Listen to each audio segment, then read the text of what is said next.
تبلیغی جماعت پر اعتراضات اور جوابات۔ تبلیغی جماعت پر اعتراض کرنے والے کہتے ہیں کہ یہ لوگ مسجد میں اعلان کرتے ہیں، اسی طرح مسجد میں قیام کرتے ہیں، سوتے ہیں، کھانا کھاتے ہیں، اسباب کی بالکل نفی کرتے ہیں، گھر بار کی پرواہ نہیں کرتے، سب چھوڑ کر صرف توکل پہ چل رہے ہوتے ہیں، اور قرآن اور مستند احادیث چھوڑ کر فضائل اعمال پڑھتے ہیں جس میں متعدد ضعیف روایات ہیں، اور جو روایات اللہ کے راستے یعنی جہاد سے متعلق ہیں ان کو تبلیغی جماعت پر منطبق کرتے ہیں۔ براہ کرم ان اشکالات کا جواب دیجئے۔ معاذ صاحب کراچی سے۔ معاذ صاحب نے بہت سارے سوال کیے ہیں۔ پہلا سوال یہ کہ یہ لوگ مسجد میں قیام کرتے ہیں، مسجد میں سوتے ہیں، تو بھائی مسجد میں قیام کرنا بھی جائز ہے، مسجد میں سونا بھی جائز ہے۔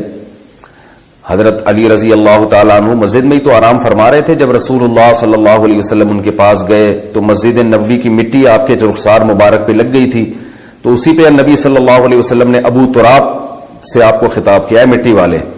حضرت عمر نے ساری زندگی کے لیے اپنی کنیت ابو تراب ہی کر دی۔ تو ہاں، صرف سونے کے لیے مسجد میں جانا، گپے مارنے کے لیے مسجد میں جانا یہ ٹھیک نہیں ہے۔ تو تبلیغ والے گپے مارنے کے لیے تو نہیں جاتے نا، وہ تو دین کی تبلیغ کے لیے جاتے ہیں، تو جائز ہے، سونا بھی جائز ہے، قیام کرنا بھی جائز ہے، اعلان کرنا بھی۔ اعلان بھی کوئی بچوں کی گمشدگی کا اعلان تو نہیں کر رہے ہوتے کہ ایک بچہ نیلے رنگ کی لیکر اور پیلے رنگ کا بنیان پہنا ہوا ملا ہے، جن صاحب کہو آ کے لے جائیں، تو وہ تو دین کا اعلان کر رہے ہوتے ہیں، تو کوئی حرج نہیں ہے اس میں۔ رہا یہ مسئلہ کہ کھانا کھاتے ہیں تو مسجد میں کھانا کھانا بھی جائز ہے، ناجائز ہونے کی کوئی دلیل نہیں ہے۔ ہاں، مسجد کے آداب کا خیال کر کے کھانا کھانا چاہیے۔ اعتکاف والے نہیں کیا کھانا کھاتے مسجد میں، اسباب کی بالکل نفی کرتے ہیں وہ۔ اچھا، یہ کہتے ہیں اسباب کی نفی کرتے ہیں، یعنی اللہ سے ہوتا ہے، اللہ کے علاوہ سے نہیں ہوتا۔ تو یاد رکھیں، تبلیغ والے جب یہ کہتے ہیں نا اللہ کے علاوہ سے نہیں ہوتا، تو اس کا مطلب یہ ہوتا ہے کہ اصل کرنے والا اللہ ہے۔ وہ یہ نہیں کہتے کہ اسباب اختیار نہ کرو، اسباب اختیار تو کرتے ہیں، تبلیغ والے بھی تو اسباب اختیار کرتے ہیں۔ رائے میں ڈاکٹر بھی بیٹھے ہوئے ہوتے ہیں، کوئی بیمار ہو جائے گا تو ڈاکٹر اس کا علاج کریں گے، سیکیورٹی کا انتظام بھی ہوتا ہے، پانی کا ٹینک بھی ہوتا ہے۔ اگر وہ اسباب کی بالکل نفی کر رہے ہوتے تو وہ کہتے کہ نہ ہمیں پانی کی ضرورت، نہ واش روم کی ضرورت، بیت الخلا بھی اللہ کرا دے گا، اور جناب وضو بھی اللہ کرا دے گا، پانی کی ضرورت نہیں ہے۔ اور باہر جو ہوٹل بنے ہوتے ہیں کھانے کے، ان کو بھی اڑا دیتے کہ چلو یہاں سے جاؤ، یہ سارے لوگ اللہ سے مانگیں گے، آسمان سے دسترخوان اترے گا۔ تو ہر چیز کا ایک مطلب ہوتا ہے۔ تبلیغ والے جب یہ کہتے ہیں کہ اللہ سے ہوتا ہے، اللہ کے علاوہ سے نہیں ہوتا، اس کا مطلب یہ ہے کہ اللہ کے علاوہ سے جو ہوتا ہوا نظر آ رہا ہے اس میں بھی کرنے والی ذات اللہ کی ہے، تو اس لیے اصل نظر اللہ پہ رکھو، اسباب اختیار کرو، مگر دل میں یہ عقیدہ رکھو کہ ان اسباب میں جان اللہ ڈالے گا، اللہ نہیں چاہے گا تو پوری دنیا کے بھی اسباب اختیار کر لیں کچھ نہیں ہوگا۔ تو یہ اصل کانسیپٹ ہے تبلیغ جماعت والوں کا، اور یہ بالکل شریعت کے عین تقاضوں کے مطابق ہے۔ ہاں، کوئی عامی آدمی جس کو علم نہ ہو وہ اسباب کی بالکل یہ نفی کر دے اور وہ کہے کہ دکان چلانی نہیں ہے، بس اللہ رزق دے گا، تو پھر تبلیغ کے اکابر اس سے بری و ذمہ ہیں، وہ اس کا اپنا مسئلہ ہوگا، اپنا ذاتی وہ ہوگا۔ وہ تبلیغ والے جو علماء ہیں وہ ایسی باتیں نہیں کرتے، یا ان کا یہ کانسیپٹ نہیں ہے۔ تو اسباب سے ہونے کا مطلب کیا ہے کہ یعنی اسباب سے نہ ہونے کا مطلب یہی ہے کہ جیسے وہ ایک مثال بھی دیتے ہیں نا کہ آگ کا کام ہے جلانا، لیکن ابراہیم علیہ السلام کو آگ میں ڈالا گیا تو آگ نے نہیں جلایا، اس سے پتہ چلتا ہے جلاتا اصل تو اللہ ہے۔ اب اس سے تبلیغ والے کبھی یہ ترغیب نہیں دیتے کہ آپ بھی آگوں میں چھلانگ لگایا کرو، یا چولہا گھر میں جل رہا ہو تو چائے کا برتن رکھنے کے بجائے دودھ اور پتی کھا کے خود اس چولہے پہ بیٹھ جایا کرو تو اللہ اپنی مرضی سے تمہیں بچا لے گا، تو کبھی بھی نہیں ایسا کہتے بھائی آگ سے دور بھاگو۔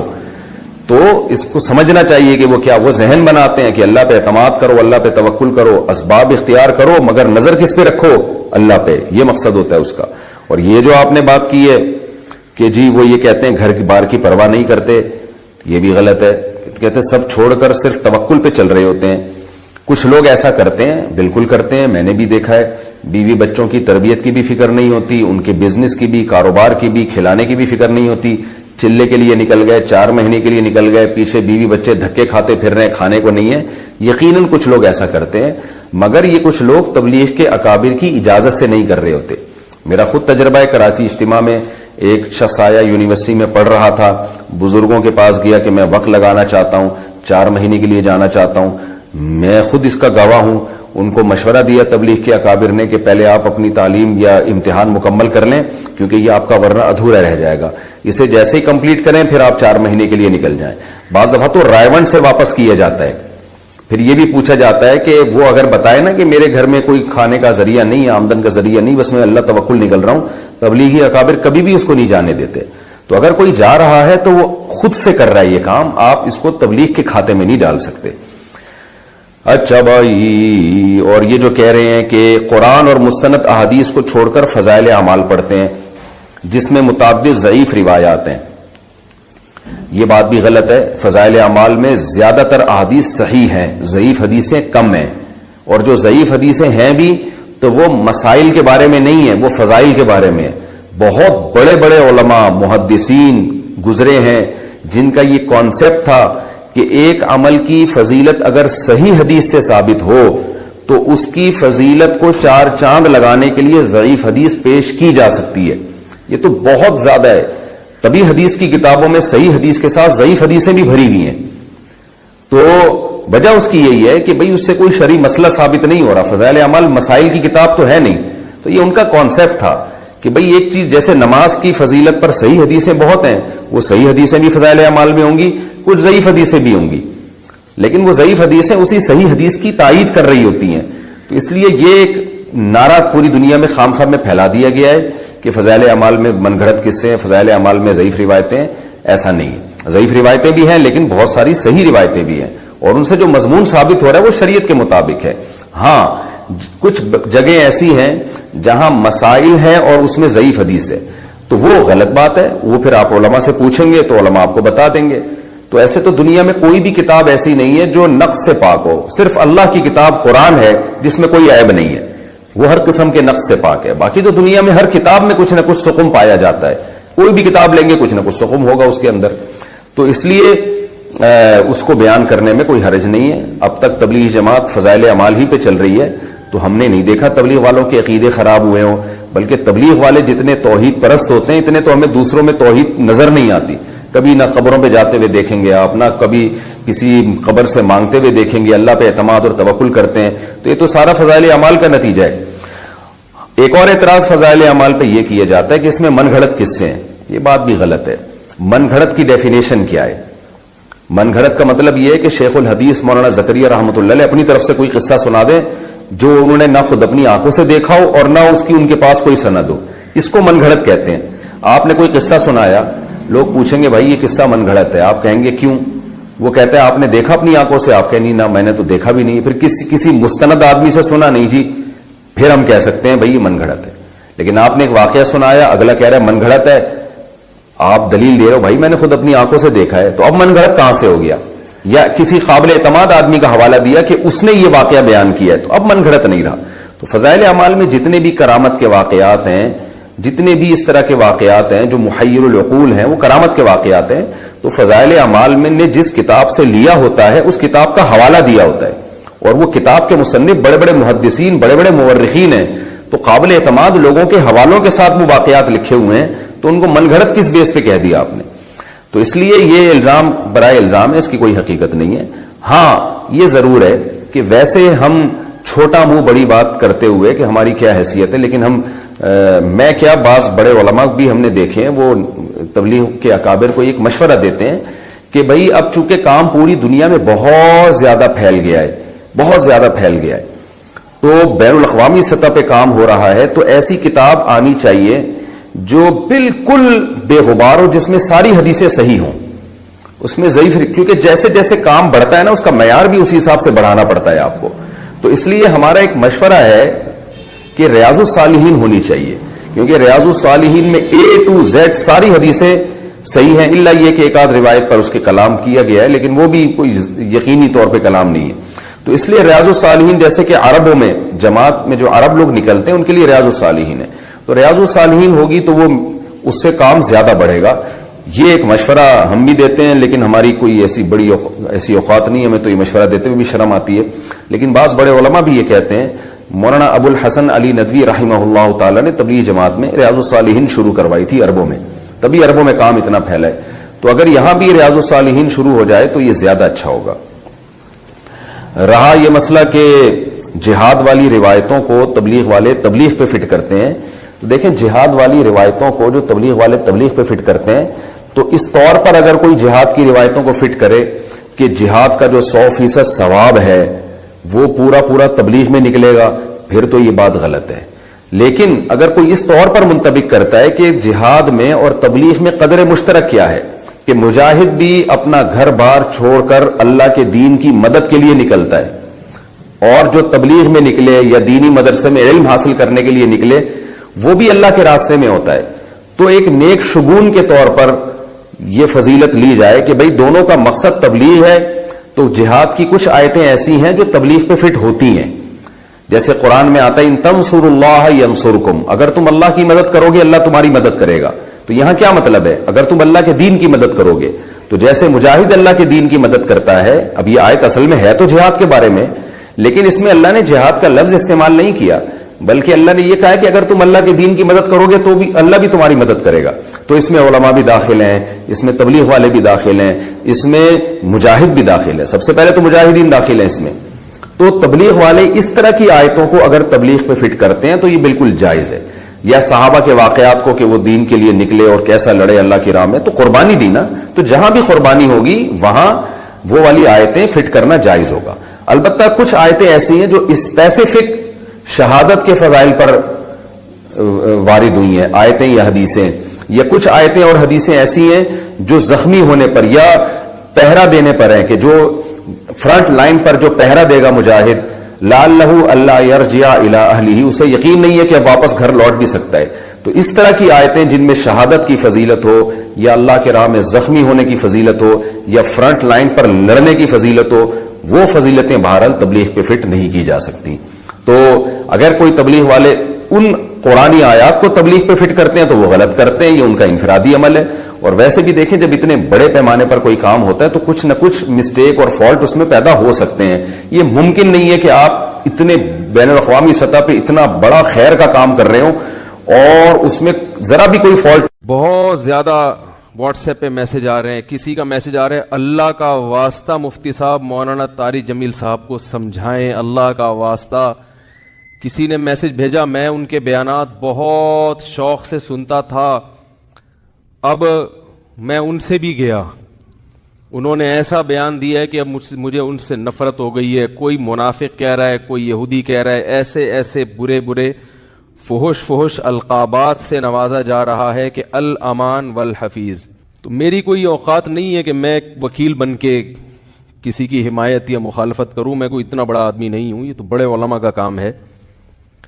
لیکن بڑے علماء ہی کے کہنے پر چند الفاظ، چند گزارشات آپ کے سامنے پیش کر رہا ہوں، آپ کی سمجھ میں آئے مان لیں، نہیں آئے تو میرے خلاف بھی ایک پورا کلپ اور فیس بک پر، کیونکہ ان کی تو پھر بھی اتنی عزت ہے، جب ان کا خیال نہیں کیا تو ہم کس کھیت کی مولی ہیں۔ مجھے کسی نے آج کہا کہ آپ بھی کچھ بات کریں، میں نے کہا جتنی توپوں کا رخ ان کی طرف ہے نا، اس سے 4 گنا زیادہ توپوں کا رخ میری طرف ہو جائے گا، کیونکہ ان کی تو ایک شخصیت ہے، ایک بڑے بزرگوں میں ان کا شمار ہوتا ہے، ہماری کیا اوقات ان کے سامنے۔ لیکن یہ کہ جب بڑے حضرات ہیں، کچھ ہمارے ہی بڑوں میں سے ہیں، علماء ہیں جنہوں نے باقاعدہ آرڈر کیا ہے کہ کوئی بات جو ہے نا لوگوں کے سامنے، لوگوں کو گائیڈنس کی ضرورت ہے اس معاملے میں تاکہ لوگ افراط و تفریط کا شکار نہ ہوں، تو پھر میں کچھ جسارت کر رہا ہوں چند الفاظ آپ کے سامنے پیش کرنے۔ پہلی بات یہ ہے کہ مولانا طارق جمیل صاحب ایک صاحب رائے آدمی ہیں، ان کو اپنی رائے بیان کرنے کا پورا حق حاصل ہے، اس پر دنیا میں کوئی بھی پابندی، اس رائے بیان کرنے پر پابندی نہیں لگا سکتا۔ آپ کو اپنا ظرف تھوڑا سا وسیع کرنا چاہیے کہ آپ اپنے سیاسی لیڈروں کی پالیسی کے خلاف، آپ کے سیاسی لیڈروں کی پالیسی کے خلاف اگر کوئی چل رہا ہے تو آپ کے اندر اتنا ظرف ہونا چاہیے کہ آپ اس کو برداشت کرو۔ یہ جو ایک طوفان بدتمیزی مچایا ہوا ہے فیس بک پر، یہ آپ کے جو طریقہ کار ہے نا، یعنی آپ کی جو زبان ہے اور آپ کا جو اسٹائل ہے، اس سے یہ آپ کی ویلیو پڑھے لکھے لوگوں کی نظر میں گرا رہا ہے، یعنی آپ خود اپنے آپ کو بدنام کر رہے ہیں۔ حضرت مولانا طارق جمیل صاحب سے اللہ نے جو دین کا کام لیا ہے، اتنا بڑا کام اللہ نے اور ایسے جگہوں پر لیا ہے، یعنی ایسی جگہوں پہ انہوں نے کام کیا ہے کہ جہاں ان کے علاوہ کوئی بھی کام کرنے والا موجود نہیں ہے۔ ابھی اگر انہوں نے کسی حاکم کے حق میں اس کی اچھی چیزوں کو ہائی لائٹ کر کے اس کو اپریشیٹ کر دیا تو یہ کون سا جرم ہو گیا بھائی؟ یہ کون سی کتاب میں لکھا ہے کہ یہ جرم ہے؟ لوگوں کے میسج آ رہے ہیں، امام احمد ابن حنبل ظالم حاکم کے سامنے ڈٹ گئے تھے اور ان کا جیل سے جنازہ نکلا۔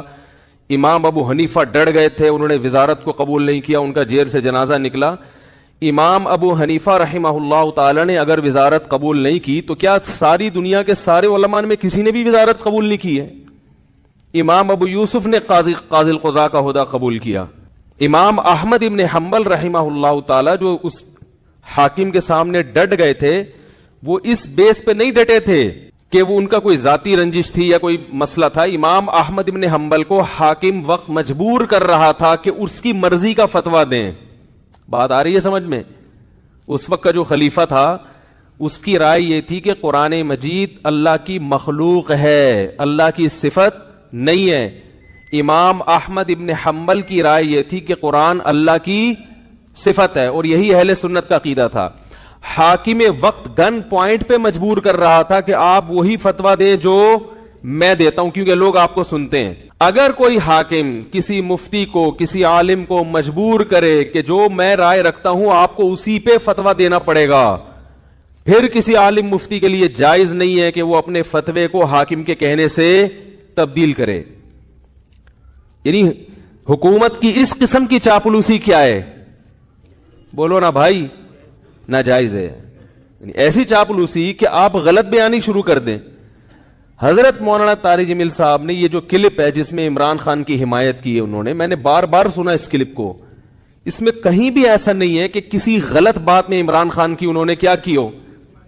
لوگ کہہ رہے ہیں کہ عمران خان کی ابھی اسمبلی نے شراب کا بل پاس نہیں کیا تو مولانا نے اس کی مخالفت کیوں نہیں کی؟ تو مولانا حمایت بھی تو نہیں کی نا؟ نہیں یار میرا خیال ہے بات، اگر مولانا اس کی حمایت کرتے کہ عمران خان اتنا اچھا آدمی، دیکھو اس کی اسمبلی میں شراب پر بل پیش ہوا اور وہ پاس نہیں ہوا، کتنا اچھا آدمی ہے، ماشاءاللہ ماشاءاللہ بہت زبردست کام ہو گیا، تو آپ کہتے یار یہ تو حکومت کی بالکل حمایت کر رہے ہیں۔ رہا یہ مسئلہ، ممکن ہے آپ یہ کہہ سکتے ہیں، پہلی بات تو میں ایک بات بتا دوں، مولانا طارق جمیل صاحب نے جو عمران خان کی حمایت کی ہے تو یہ پی ٹی آئی کی حمایت نہیں ہے، نہ پی ٹی آئی کی حمایت ہے نہ پی ٹی آئی کی مخالفت ہے۔ مولانا ان چیزوں میں نہیں پڑتے اور اب تک انہوں نے اپنا دامن ان چیزوں سے بچا کے رکھا ہوا ہے، اور میری رائے میں اگر وہ پی ٹی آئی کو برحق سمجھتے ہیں تو پی ٹی آئی کا نام لے کے بھی حمایت کر دیں۔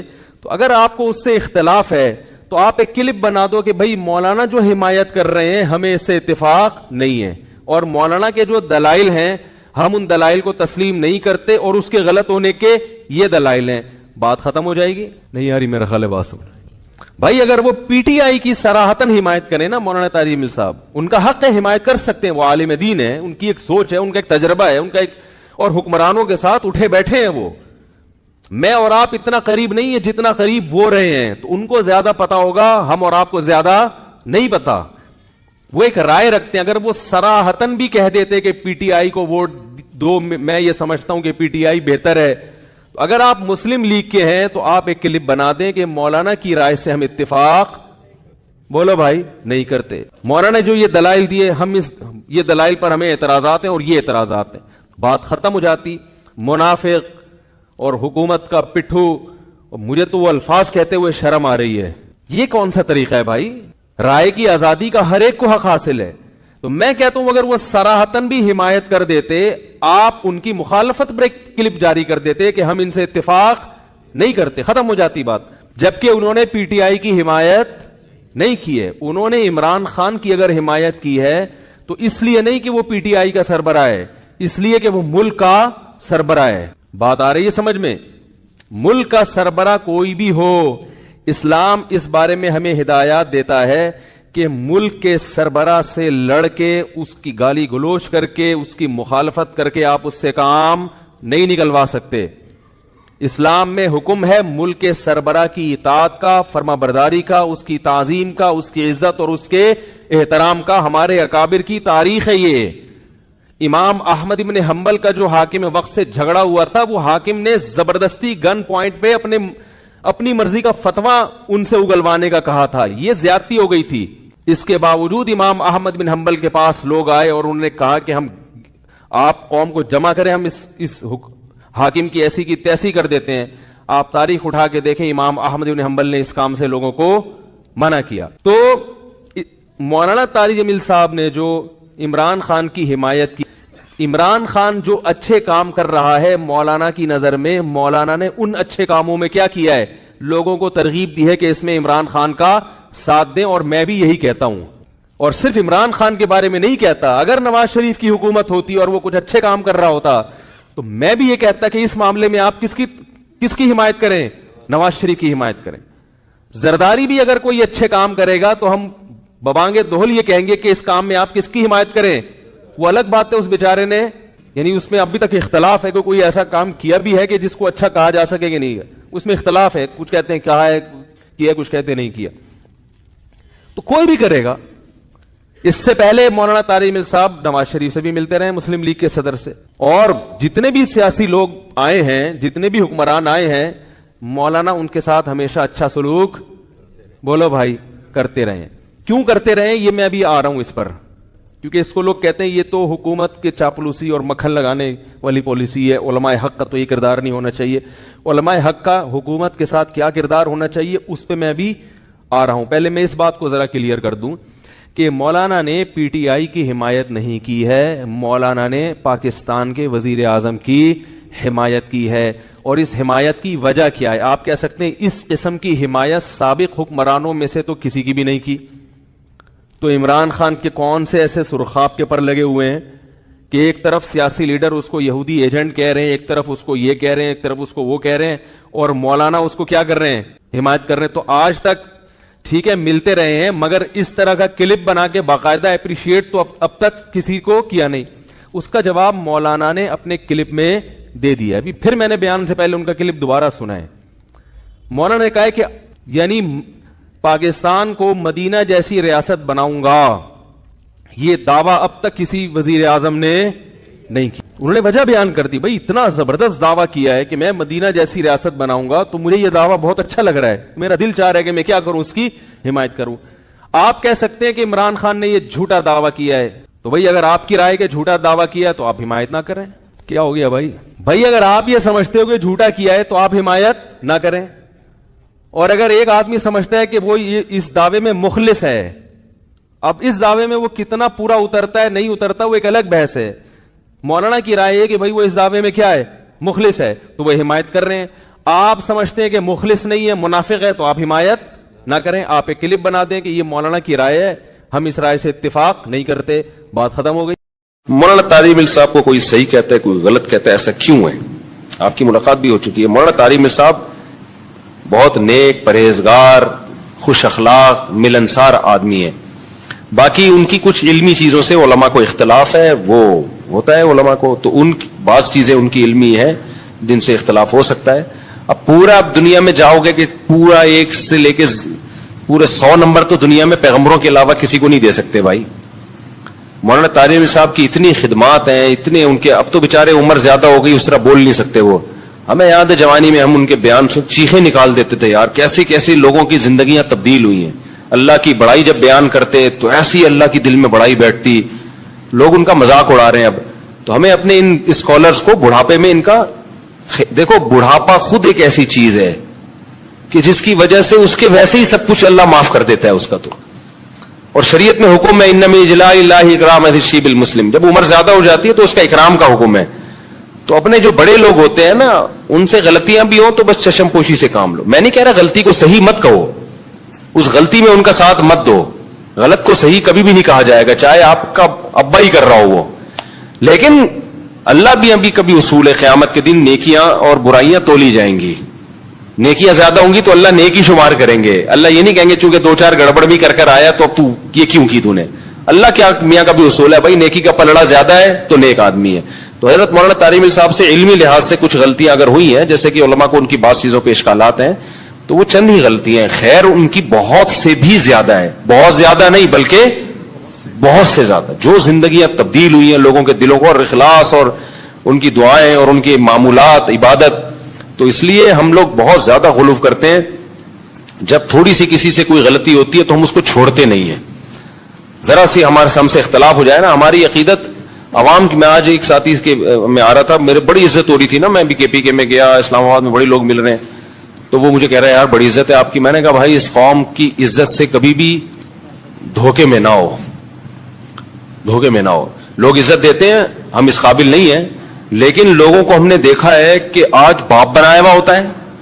ذرا سی کوئی چیز سامنے آ گئی نا، مثال کے طور پر مجھے دیکھ لیا کہ میں لال بتی سگنل توڑتا ہوا جا رہا ہوں، ہو سکتا ہے مجھے پتا، میرے بے خیالی میں یہ کام ہو گیا ہو، غلط ہے، ایک ویڈیو آ جائے گی اور جو عزت آسمان تک پہنچی ہوئی ہے نا وہ دھڑام سے نیچے. پھر ہم 100 دفعہ بولتے رہیں گے یار مجھے پتا نہیں. ابے لوگوں کو بولتے ہو سگنل نہیں توڑنا چاہیے، خود کیا کر رہے ہو؟ ابے لوگوں کو یہ بولتے ابے یہ مولوی، ایسی میمز بنے گی. میں نے کہا یہ جو آسمان کی بلندیوں پہنچے ہوئے ہیں نا دھڑام سے نیچے. تو میں نے کہا بھائی یہ بڑا یہ عزت اللہ، ہم تو اس قابل نہیں ہیں. بہرحال ایک نعمت ہے اللہ کی، لیکن اس سے دھوکے میں نہیں آنا چاہیے.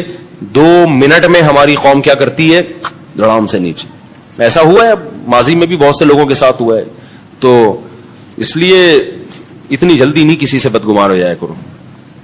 زیادہ سے زیادہ یہی ہوگا سگنل ہی توڑا ہوگا نا تو غلط ہے. مولوی صاحب سے بولا آپ پہ یہ چیزیں سوٹ نہیں کرتی، تو مولوی صاحب کو چاہیے اعتراف کریں بھائی آئندہ نہیں کروں گا، کائنڈلی آپ لوگ کیا کر دیں، معاف کر دیں. لیکن معاف نہیں کرتے لوگ. اچھا تو میں یہ عرض کر رہا تھا کہ 309 سال وہ سوئے ہیں. وَنُقَلِّبُهُمْ ذَاتَ الْيَمِينِ وَذَاتَ الشِّمَالِ. اللہ کہتے ہیں ہم ان کو پلٹتے تھے. اب ادھر کو کروٹ لے کے سوچو، اب ادھر. وَكَذَلِكَ بَعَثْنَاهُمْ. 309 سال کے بعد ان کو اللہ نے جگایا. پوری حکومت بدل گئی، پوری حکومت کا تختہ پلٹ گیا. اب جب 309 سال کے بعد اٹھے ہیں تو پیٹ کمر سے چپکا ہوا ہے، ٹھیک ہے نا، بھوک لگ رہی ہے ٹائٹ والی. تو کیا کہتے ہیں؟ کم لبستم.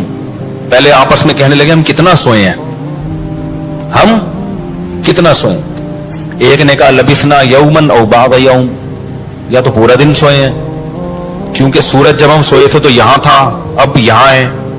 لیکن جب یہاں ہے تو اس کا مطلب پورا دن تو نہیں سوئے ہم، پورا چکر تو ہو جانا چاہیے تھا نا. مثال کے طور پر وہ سوئے تھے مغرب کے وقت اور آنکھ کھل رہی ہے عشراق کے وقت. اب کنفیوز ہو رہے ہیں نا کہ یار اگر ہم تھوڑا سوئے ہیں تو یہ تو ہمیں لگ رہا ہے بہت زیادہ سوئے ہیں، 24 گھنٹے سے زیادہ تو سو نہیں سکتا کوئی. تو کہنے لگے یا تو ہم پورا ایک دن سوئے ہیں یا شاید اس سے کم سوئے ہیں. کم سونے پر یہ اعتراض ہو رہا ہے کہ نیند تو بڑی شاندار طریقے سے پوری ہوئی ہے. مولانا طارق مل صاحب کو کوئی صحیح کہتا ہے کوئی غلط کہتا ہے، ایسا کیوں ہے؟ آپ کی ملاقات بھی ہو چکی ہے. مولانا طارق مل صاحب بہت نیک، پرہیزگار، خوش اخلاق، ملنسار آدمی ہے. باقی ان کی کچھ علمی چیزوں سے علماء کو اختلاف ہے، وہ ہوتا ہے علماء کو، تو ان بعض چیزیں ان کی علمی ہے جن سے اختلاف ہو سکتا ہے. اب پورا دنیا میں جاؤ گے کہ پورا 1 سے لے کے پورے 100 نمبر تو دنیا میں پیغمبروں کے علاوہ کسی کو نہیں دے سکتے بھائی. مولانا طارق صاحب کی اتنی خدمات ہیں، اتنے ان کے، اب تو بیچارے عمر زیادہ ہو گئی، اس طرح بول نہیں سکتے وہ. ہمیں یاد ہے جوانی میں ہم ان کے بیان سے چیخیں نکال دیتے تھے یار، کیسے کیسے لوگوں کی زندگیاں تبدیل ہوئی ہیں. اللہ کی بڑائی جب بیان کرتے تو ایسی اللہ کی دل میں بڑائی بیٹھتی. لوگ ان کا مذاق اڑا رہے ہیں اب. تو ہمیں اپنے ان اسکالرز کو بڑھاپے میں ان کا دیکھو، بڑھاپا خود ایک ایسی چیز ہے کہ جس کی وجہ سے اس کے ویسے ہی سب کچھ اللہ معاف کر دیتا ہے اس کا. تو اور شریعت میں حکم ہے انما اجلاء اللہ اکرام الشیب المسلم، جب عمر زیادہ ہو جاتی ہے تو اس کا اکرام کا حکم ہے. تو اپنے جو بڑے لوگ ہوتے ہیں نا ان سے غلطیاں بھی ہوں تو بس چشم پوشی سے کام لو. میں نہیں کہہ رہا غلطی کو صحیح مت کہو، اس غلطی میں ان کا ساتھ مت دو. غلط کو صحیح کبھی بھی نہیں کہا جائے گا، چاہے آپ کا ابا ہی کر رہا ہو وہ. لیکن اللہ بھی ابھی کبھی اصول ہے، قیامت کے دن نیکیاں اور برائیاں تولی جائیں گی. نیکیاں زیادہ ہوں گی تو اللہ نیکی شمار کریں گے. اللہ یہ نہیں کہیں گے چونکہ 2-4 گڑبڑ بھی کر آیا تو اب تو یہ کیوں کی تو نے. اللہ کیا میاں کا بھی اصول ہے بھائی، نیکی کا پلڑا زیادہ ہے تو نیک آدمی ہے. تو حضرت مولانا طارق مل صاحب سے علمی لحاظ سے کچھ غلطیاں اگر ہوئی ہیں، جیسے کہ علماء کو ان کی بعض چیزوں پہ اشکالات ہیں، تو وہ چند ہی غلطیاں ہیں. خیر ان کی بہت سے بھی زیادہ ہے، بہت زیادہ نہیں بلکہ بہت سے زیادہ. جو زندگیاں تبدیل ہوئی ہیں لوگوں کے دلوں کو، اور اخلاص اور ان کی دعائیں اور ان کے معمولات عبادت. تو اس لیے ہم لوگ بہت زیادہ غلو کرتے ہیں. جب تھوڑی سی کسی سے کوئی غلطی ہوتی ہے تو ہم اس کو چھوڑتے نہیں ہیں. ذرا سی ہم سے اختلاف ہو جائے نا، ہماری عقیدت عوام کی, میں آج ایک ساتھی کے میں آ رہا تھا, میرے بڑی عزت ہو رہی تھی نا, میں بھی کے پی کے میں گیا, اسلام آباد میں بڑے لوگ مل رہے ہیں, تو وہ مجھے کہہ رہا ہے یار بڑی عزت ہے آپ کی. میں نے کہا بھائی اس قوم کی عزت سے کبھی بھی دھوکے میں نہ ہو, دھوکے میں نہ ہو. لوگ عزت دیتے ہیں, ہم اس قابل نہیں ہیں, لیکن لوگوں کو ہم نے دیکھا ہے کہ